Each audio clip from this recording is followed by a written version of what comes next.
सज्जनता, सरलता और विद्वता की प्रतिमूर्ति माननीय, नमस्कार आदरणीय। हम लोग बात कर रहे हैं विचारों, सकारात्मक विचारों की। आज बात करेंगे कि आप जो भी बनना चाहते हैं, करना चाहते हैं या पाना चाहते हैं, वो कैसे कर सकते हैं। अगर आप चैनल पर नए हैं तो चैनल को ज़रूर सब्सक्राइब कर लीजिए। आशा करता हूं और विश्वास दिलाता हूं आपको कि आप निराश नहीं होंगे। तो इसके 3 चरण होते हैं। पहला चरण है कि आपका जो काम है कि आप मांग करते हैं।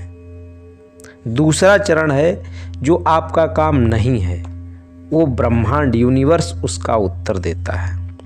और तीसरा चरण भी आपका है कि दिए गए उत्तर को आपको रिसीव करना होता है, आपको इसे आने देना होता है। आप पहले चरण में जिस शानदार या विविधतापूर्ण परिवेश में केंद्रित हैं, उस कारण पहला चरण बेहद आसान व अपने आप हो जाता है। जो आपकी नैसर्गिक प्राथमिकता है किस तरह से जन्म लेती है, इस पर निर्भर करता है।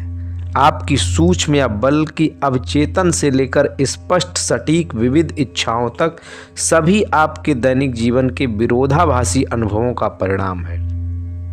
इच्छाएं या मांगें जो भी आप बोलें, आपके इस शानदार विविधता या विरोधाभासी परिवेश में संपर्क का प्राकृतिक उत्पादन है। ये पहला चरण अपने आप आता है और ये आपके द्वारा आता है। दूसरा चरण क्या है कि ब्रह्मांड उसका उत्तर देता है। आपके लिए दूसरा चरण बेहद आसान है, इसमें आपको कुछ नहीं करना है। ये अभौतिक है, ये ईश्वरीय शक्ति का काम है, उस यूनिवर्स का काम है। आप बड़ी छोटी जो भी चीज़ें मांगते हैं वो निरपवाद रूप से तुरंत समझा और पूर्णता दिया जाता है। चेतना के सभी बिंदु सम्मानित हैं जिन पर तुरंत प्रक्रिया दी जाती है।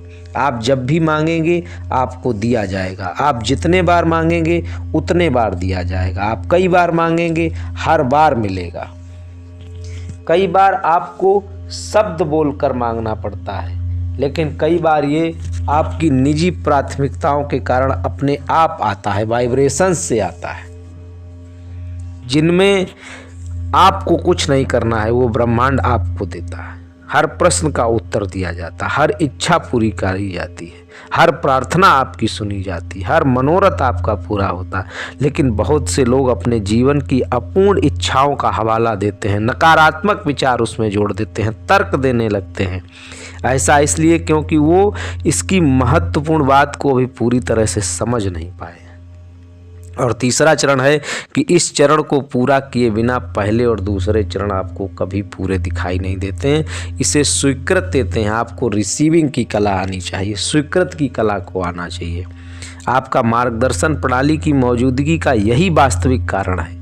इस चरण में आप अपने अस्तित्व की काल्पनिक आवृत्त यानी कि वाइब्रेशंस और आपकी इच्छा की वाइब्रेशंस के बीच तालमेल बैठाते हैं। बिल्कुल उसी तरह जैसे आपके रेडियो ट्यूनर की फ्रीक्वेंसी का आप जिसे सुनना चाहते हैं, 98.3 FM को सुनना चाहते हैं, तो उसकी फ्रीक्वेंसी को सेट करते हैं, तब वो आपके पास में प्रसारित होता है। उसी तरीके से आपकी मांग और स्वीकृत की आवृत्ति, उसकी वाइब्रेशंस को आपको फ्रीक्वेंसी को मैच करना होता है। और जब इस तरीके से मैच तालमेल हो जाता है तो आपकी स्वीकृत की कला कहते हैं, और आप जो चाहते हैं वो आपके जीवन में घटित होना प्रारंभ हो जाता है। ऐसा लगेगा कि आपकी प्रार्थनाएं अनुत्तरित और इच्छाएं अपूर्ण रह गई हैं अगर आप इनमें तालमेल नहीं बैठाते हैं। इसका कारण ये नहीं है कि आपकी कामनाओं को अनसुना कर दिया गया है, बल्कि आपकी वाइब्रेशंस का तालमेल ठीक से नहीं बैठा, इसीलिए आपकी इच्छाएं पूरी नहीं होती। तो आप इन 3 चरणों पर फोकस करिए।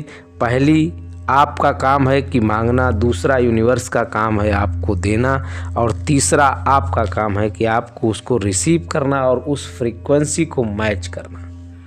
ये जीवन अनमोल है। महत्वपूर्ण बात ये जीवन सिर्फ और सिर्फ एक है। Thank you.